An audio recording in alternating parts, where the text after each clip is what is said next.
Coba bayangkan kita mengambil air dari laut dalam jumlah yang banyak, sampai ratusan miliar ton, lalu dibekukan menjadi salju.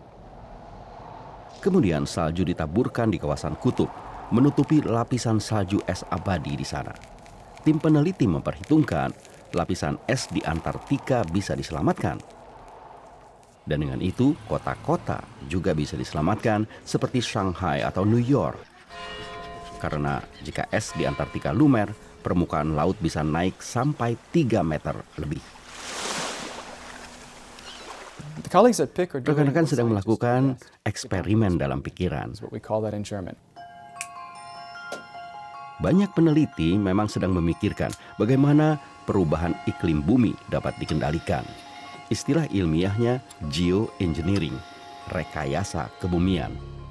Ada 2 aliran teori. Yang pertama, mengambil karbon dioksida dari atmosfer, pemindahan karbon dioksida. Yang kedua, memantulkan kembali energi matahari sehingga bumi tidak tambah panas. Di satu pihak, bisa dilakukan misalnya penghijauan kembali. Pohon-pohon bisa menyerap CO2 dari atmosfer, jadi CO2 tersimpan di hutan-hutan. Ada juga variasi teknisnya. Menjaring CO2 dari atmosfer, misalnya dengan semacam pohon buatan. Tapi tetap saja, CO2 masih harus disimpan, dan itu dilakukan dengan teknik geologis. Masalahnya, bagaimana dengan CO2-nya? Salah satu idenya disimpan di dalam tanah. Memang sudah ada instalasi percobaan kecil.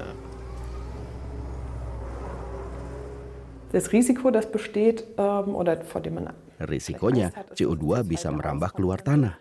Tapi yang keluar jumlahnya lebih sedikit. Jadi memang ada efek positifnya. Risikonya relatif kecil.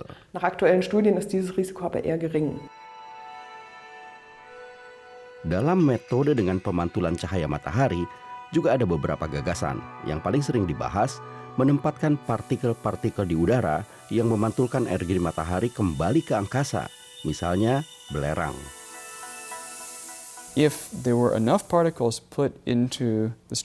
Kalau ada cukup banyak partikel di stratosfer, sehingga efeknya cukup besar atas suhu, katakanlah mengubahnya sampai 2 derajat, warna atmosfer berubah. Ini kita lihat setelah gunung meletus. Kita melihat warna magenta, oranye, dan sebagainya. Jadi warna langit bisa kelihatan berubah, misalnya jadi lebih putih, bukan biru. Nah, penting untuk dicatat bahwa efek seperti ini mungkin punya dampak besar pada hewan, terutama serangga yang berorientasi sepenuhnya pada frekuensi cahaya.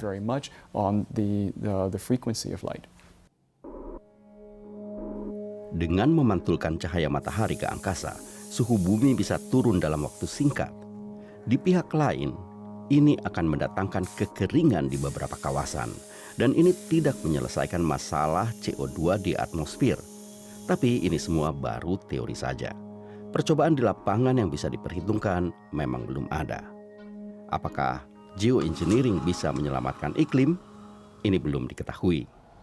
Memang masih dibutuhkan banyak penelitian, tapi mungkin ini akan menjadi bagian hidup sehari-hari manusia menghadapi perubahan iklim.